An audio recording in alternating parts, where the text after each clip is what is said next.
സ്നേഹമാണെന്നറിഞ്ഞില്ല ഞാൻ. നിൻ സ്വന്തമാക്കുവാൻ, മാറോടു ചേർക്കുവാൻ എന്നെ ഒരുക്കുകയായിരുന്നു. നിൻ സ്വന്തമാക്കുവാൻ, മാറോടു ചേർക്കുവാൻ എന്നെ ഒരുക്കുകയായിരുന്നു. ദൈവ സ്നേഹമെത്ര സുന്ദരം, ഒന്നുമില്ലായ്മയിൽ നിന്നുമെന്നെ കൈപിടിച്ചു നടത്തുന്ന സ്നേഹം. എൻ്റെ വല്ലായ്മകൾ കണ്ടിട്ടെന്നും ആ നെഞ്ചോടു ചേർക്കുന്ന സ്നേഹം. ഇത്ര നല്ല ദൈവത്തോടു ഞാൻ എന്തു ചെയ്തു നന്ദി ചൊല്ലിടും. എൻ്റെ കൊച്ചു ജീവിതത്തെ ഞാൻ നിന്റെ മുൻപിൽ കാഴ്ചയേകിടാം. ദൈവത്തിൻ്റെ അതിപരിശുദ്ധമായ നാമം വാഴ്ത്തപ്പെടുമാറാകട്ടെ. അനുഗ്രഹമേറിയ ഒരു പ്രഭാതം കൂടി കാണുവാൻ സ്വർഗത്തിലെ ദൈവം നമ്മെ ഇടയാക്കിയ വലിയ കൃപകൾക്കായി നമുക്ക് സ്വർഗത്തിലെ ദൈവത്തെ സ്തുതിക്കാം. ഈ പ്രഭാതത്തിൽ നമുക്ക് ദൈവത്തിൻ്റെ മാറ്റമില്ലാത്ത വചനത്തെ ധ്യാനിച്ചുകൊണ്ട് നമുക്ക് ആരംഭിക്കാം. ഇന്ന് നൽകിയിരിക്കുന്ന ഭാഗം എന്ന് പറയുന്നത് മഹത്വത്തിൽ വണങ്ങുന്നു എന്നുള്ളതായിട്ടുള്ള ഭാഗത്തെ ആസ്പദമാക്കി നമുക്ക് ചിന്തിക്കാം. ഇന്നത്തെ വേദവാക്യം ഫിലിപ്പിയർക്ക് എഴുതിയ ലേഖനം 2-ാം അധ്യായം അതിൻ്റെ 3-ാമത്തെ വാക്യം. ദൈവത്തിൻ്റെ വചനം ഇപ്രകാരം പറയുന്നു: ശാഠ്യത്താലോ ദുരഭിമാനത്താലോ ഒന്നും ചെയ്യാതെ താഴ്മയോടെ ഓരോരുത്തൻ മറ്റുള്ളവനെ തന്നെക്കാൾ ശ്രേഷ്ഠൻ എന്നെണ്ണുവിനെന്ന് ദൈവത്തിൻ്റെ വചനം പറയുന്നു. ഓസ്ട്രേലിയയിൽ ഒരിക്കൽ ചൈന കണ്ട ഏറ്റവും ശ്രേഷ്ഠനായിരിക്കുന്ന മിഷണറി പ്രവർത്തകൻ ഹഡ്സൺ ടൈലർ ഓസ്ട്രേലിയയിലെ ഒരു സഭയിൽ പ്രസംഗിക്കുന്നതിന് വേണ്ടി കടന്നു ചെന്നു. അപ്പോൾ അദ്ദേഹം പ്രസംഗിക്കുന്നതിന് മുമ്പ് അദ്ദേഹത്തെ ഇപ്രകാരം പരിചയപ്പെടുത്തുകയുണ്ടായി. അദ്ദേഹം ചൈനയിൽ ചെയ്തതായിട്ടുള്ള വൻ കാര്യങ്ങളെ എടുത്തു പറഞ്ഞുകൊണ്ട് ആ വ്യക്തി ഹഡ്സൺ ടൈലറെ പരിചയപ്പെടുത്തുവാനിടയായി തീർന്നു.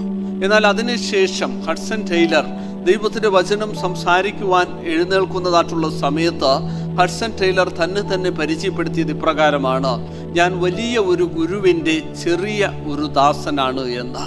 കർത്താവായ യേശുക്രിസ്തു ആകുന്ന വലിയ ഗുരുവിൻ്റെ ചെറിയ ദാസൻ ആയിരുന്നു കൊണ്ടാണ് ഹഡ്സൺ ടൈലർ ചൈനയിൽ പ്രകാരമുള്ള വലിയൊരു പ്രവർത്തനം നടത്തിയത് എന്ന് അദ്ദേഹം പറയുവാനിടയായി തീർന്നു. എന്നാൽ കർത്താവായ യേശുക്രിസ്തു ക്രൂശിൽ മരിക്കുന്നതിന് മുമ്പ്, കർത്താവായ യേശുക്രിസ്തു തിരുവത്താഴ ശുശ്രൂഷയിൽ അല്ലെങ്കിൽ അന്ത്യ അത്താഴത്തിൻ്റെ സമയത്ത് ആയിരിക്കുന്ന സമയത്ത് കർത്താവായ യേശുക്രിസ്തുവിൻ്റെ ശിഷ്യന്മാരുടെ ഉള്ളിൽ നിറഞ്ഞു നിന്നതായിട്ടുള്ള കാര്യമെന്ന് പറയുന്നത് തങ്ങളിൽ ആരാണ് വലിയവൻ എന്നുള്ള ചിന്താഭാരമായിരുന്നു. അവർ അന്യോന്യം തന്നേക്കാൾ മറ്റുള്ളവൻ അല്ലെങ്കിൽ ഒരുവനേക്കാൾ ശ്രേഷ്ഠൻ എന്ന് എണ്ണുവാൻ ഇടയായി തീർന്നിരുന്നു. അങ്ങനെ ഓരോരുത്തരും ആ സ്വർഗീയ രാജ്യത്ത് നമ്മളായിരിക്കുമ്പോൾ ആരാണ് വലിയവൻ എന്നുള്ളതായിട്ടുള്ളൊരു ഭാരം അല്ലെങ്കിൽ ഒരു ചിന്ത അവരെ ഭരിച്ചുകൊണ്ടേയിരുന്നു.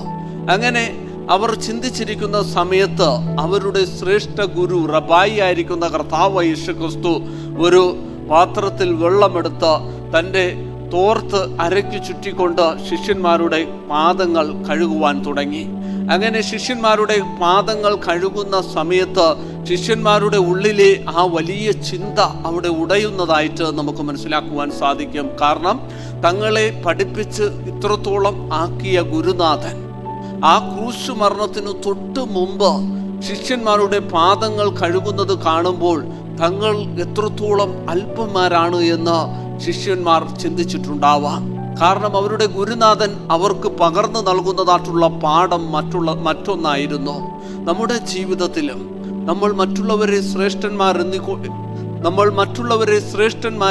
എണ്ണിക്കൊണ്ട് നമ്മൾ മുന്നോട്ട് പോകുമ്പോൾ നമ്മുടെ ജീവിതം ഏറ്റവും അനുഗ്രഹപ്രദമായി തീരുമെന്ന് കർത്താവ് യേശുക്രിസ്തു അവിടെ കാണിക്കുന്നതായിട്ട് നമുക്ക് മനസ്സിലാക്കുവാൻ സാധിക്കും. അതുകൊണ്ട് നമ്മുടെ ജീവിതത്തിൽ കർത്താവ് യേശുക്രിസ്തു കാണിച്ചു തന്ന മാതൃക, ഒരു എളിമയുടെ താഴ്മയുടെ മാതൃക നമ്മുടെ ജീവിതത്തിൽ ഉണ്ടാക്കുകയാണ് എങ്കിൽ നമ്മുടെ ജീവിതത്തിൽ അത് ഏറ്റവും അനുഗ്രഹമായി തീരും എന്നുള്ളതിന് യാതൊരു സംശയവുമില്ല.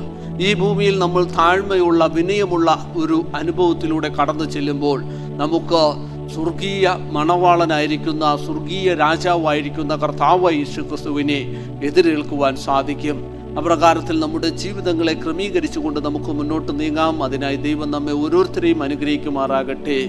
ആമേൻ. നമുക്ക് കണ്ണുകൾ അടച്ച് ഒരു നിമിഷം ദൈവത്തിന്റെ സന്നിധിയിൽ പ്രാർത്ഥിക്കാം.